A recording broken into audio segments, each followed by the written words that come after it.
wanna ride the boat, baby, take control. So what it do, it's your boy T-Lee, and I'm back with another crazy reaction. Today we're gonna be reacting to Nickelodeon to Murder How Watch Me Nae-Nae ruined his life. I don't know the man's name, but I didn't know what I heard about him actually happened. So we're gonna dig deep. I mean, I've heard it's deeper than from the children's song and dance of a generation, topping the charts, TV deals, to facing life in prison. Let me know in the comments who was hitting that Nae-Nae, who was whipping it. Don't be capping. Silento, or Ricky Hawk as his classmates knew the 16-year-old, became famous overnight, seemingly. Specifically after one song, Watch Me Whip and Nae-Nae. The track is an infectious dance song that was created so people could enjoy some easy dance moves and have fun. People will be dancing and smiling all around the world for the next 30 years whenever my song gets played. In 2015, the track quickly became viral and appeared on major listening platforms like iTunes, YouTube, Vine, and SoundCloud. Soon after, the track reached number 3 on the Billboard Hot 100 and stayed there for 6 weeks straight. The single for a while was topping iTunes in 15 countries and on the UK's Shazam charts. In fact, Silento got the plaque at a renowned LA Troubadour Club as part of Capitol Records' 3rd annual Capitol Congress event. Moreover, Silento was nominated for the Choice R&B Hip Hop Song category at the Teen Choice Awards, and he made a few appearances on different live TV shows like Good Morning America and Live with Kelly. It wasn't just the dance moves that brought Silento the fame and popularity, though. A lot of the thanks goes to the entertainment brand Dance On and the music distribution company TuneCore, which are responsible for the initial buzz around Watch Me. Before the song appeared on Dance On's radars, it reached success on Instagram and Vine, when Camille Moussard, who was head of video at TuneCore, spotted it and brought it to Dance On's attention. It was kind of like putting 2 ingredients together. One was the dance and the influencers of the dance network, and the other one was a song that everybody was eager to listen to, but they just didn't know about it yet. To create the hit, knowing the moves of the 21st century weren't enough, Silento worked with Bolo, the producer. He reached out to him on Instagram. I know about that and he outfit. spent a couple of weeks making his case to him, as the latter had some reservations about creating the song, but in the end he agreed. For like 2 months, he kept trying to tell me, hey, I got this song. It's going to be a hit record. And I thought it was the craziest idea. For a hit record, it has to be the perfect song, perfect beat, perfect timing, perfect everything. Plus, having the dance come from Atlanta, which is a very young dance-oriented city, there were a lot of groups dancing to it online, and it spawned so many videos on these apps. Moreover, the song gave a push to other artists such as Ayo and Teo to release their songs with a similar vibe. Still think that it takes money to make money? That's just what rich people want you to believe. That fame will eat you up. Pause. Although none of them had the same potential to be the next viral craze. Yeah. Watch Me was said to have grown on people because of the power of online video platforms, specifically hashtags, Vine, and Instagram video. While still being in school and getting famous, Silento said in an interview, after Watch Me blew up, the kids who were always disrespectful to me in school began to show respect and say, what up, to me when I would see them in the halls. Fame in high school was a blessing since the music kept me focused on working on my craft as an artist, which is what makes me happy. It was a distraction to any negative energy that had come my way. And then continued about important lessons he made while being that famous. Sorry for the error right there. Let's fix it. And ignore the noise or pressure to stop doing what you're doing and putting in the work. Respect, success, and happiness will come. I always kept that positive mindset and smiled at everyone at school in the hallways, still saying hi to those who doubted me because there's no reason for any hate out there. True. I want everyone to win and be happy. However, at the same time, fame at such a young age taught me not to trust anyone. Follow through with my word and live my life the best way I want to create for myself. Need to keep going through those hurdles and do what you want to do because at the end of the day, you're in control.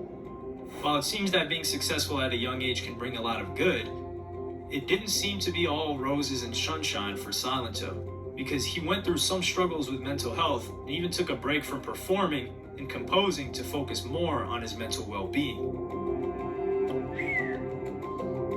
In 2017, the chain of legal issues involving Silento started. The very first episode was when Silento would not leave the UAE, or the United Arab Emirates, due to a business dispute. The grounds of the dispute were that Silento did not show up for the 2 shows that he had to perform at Al Ain and Abu Dhabi. Come on, man, you gotta get this together. Easy View started as Can't a be doing college that. project. See? We now sell our wheel covers all around the world.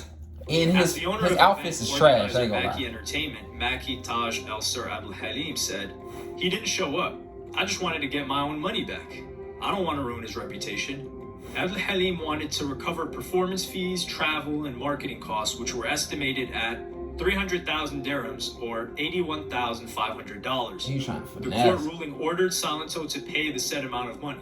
On the 20th of February, a travel ban was placed on Silento, and he was commanded to surrender his passport to the court until the money was paid off.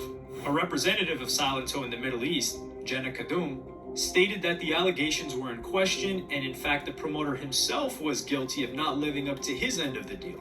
Silento did not cancel any shows at all. The rapper only learned of the travel ban against him on Wednesday. There was no comment from Jenna on whether Silento handed in his passport or not. The US Embassy in Abu Dhabi did not comment on the matter either. Silento became aware of the legal issues early Thursday when he finished the show in a Dubai nightclub. "I can't even leave the UAE, but I'm still in the club." In the late hours of Wednesday, Silento posted a link to his Twitter page encouraging fans to donate to his fundraiser, Free Silento, so that he could return to America again. After that, in 2020, 2 arrests followed each other. The first one was on August 28th, when Silento was booked in Santa Ana for inflicting corporal injury on a spouse or a cohabitant in a domestic violence incident. He was charged with a felony and posted bond, but was released on the same day.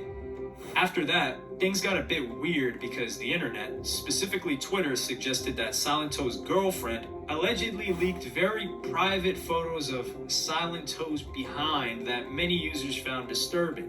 Supposedly, after that incident, the very next day, Silento was wandering the streets wielding a hatchet, and he walked into a random home looking for his girlfriend. Homeowners with their children were present the moment Silento walked in and were terrified. But one of the homeowners had a gun and was able to stop Silento. Luckily, nobody was harmed. In a few moments, Silento's friend came to the house and informed the rapper that he was at the wrong place. So together they took off. But LAPD officers chased Silento a block from his home and booked him and charged him with 2 counts of assault with a deadly weapon. He was taken into custody and posted bail of $105,000. In 2 months, Silento was arrested again, but this time it was for speeding in DeKalb County, Georgia. He was pulled over by a police officer at 3 a.m. for driving at 143 miles per hour. Damn, For fuck his you white been trying to get BMW, to? Silento insisted that he didn't break any laws, and stated that, firstly, he was driving at such a speed because he didn't want to be chased by fans. And second, if there are like 10 cars following me, I can do 143 because I'm not a regular person. And you could go and look on your computer and it would tell you that. But Silento was arrested again and held at DeKalb County, where he was informed of several charges and was later released on bond. The charges included speeding, reckless driving, Yeah, I can failure definitely to see where maintain you're spending your lane, money. and improper stopping. It was January 21st when police officers responded to the call in the residential area in DeKalb County, Georgia. The witnesses said something about hearing gunshots. When the police arrived at the scene, they found Frederick Roots bleeding on the street from being shot in the face and the leg. In no time, he was pronounced dead at 3 a.m. Detectives who arrived at the scene gathered security videos from the homes in the neighborhood, which showed several cars that were quickly driving away from the crime scene. Also, those videos captured at least 1 gunshot. Near the body, detectives found 8 bullet casings. At that moment, it wasn't clear who was the main suspect and what was the motive of the crime. But soon after, police determined that Silento was a suspect and probably committed the crime. It remained unclear how police found out that it was Silento. On the police department's Twitter page appeared an announcement. On January 21st, the DeKalb County Police Department investigated Rook's death after he was found shot on Deep Shoals Circle. Hawk is in DeKalb County Jail charged with murder.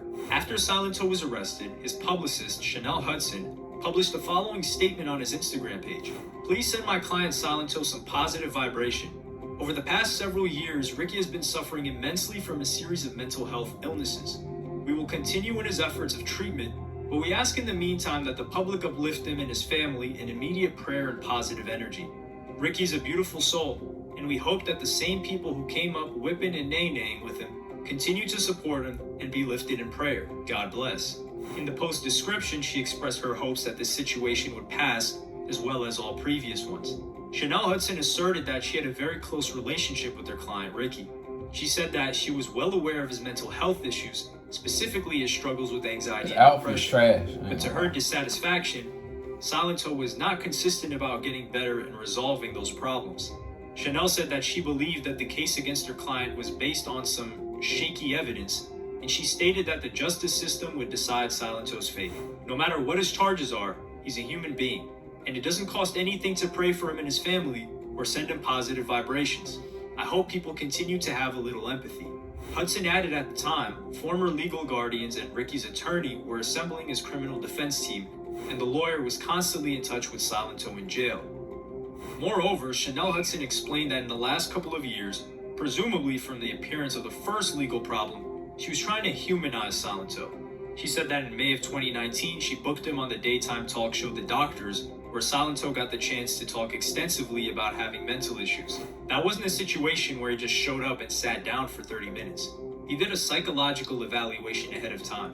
It was a 4 or 5 day process. While being on the show, Silento explained that he was already born with marijuana, cocaine, and heroin in his system. Whoa! He mentioned his struggles with anxiety and depression, and said that it was highly likely that he was prescribed ADHD medication by mistake. I don't know if these demons will ever go away. Chanel also pointed out the fact that Ricky... y'all, I'm sorry for that, man. It was on... My storage was full, basically, so it ended up shut down. But I'm going to put the video, full video, uninterrupted by me. I'm going to put the full video in the description.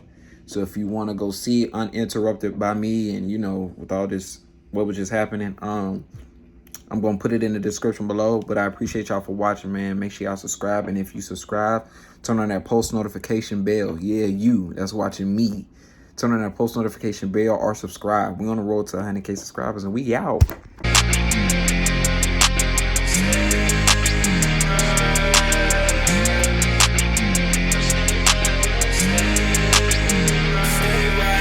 What you gon' do now?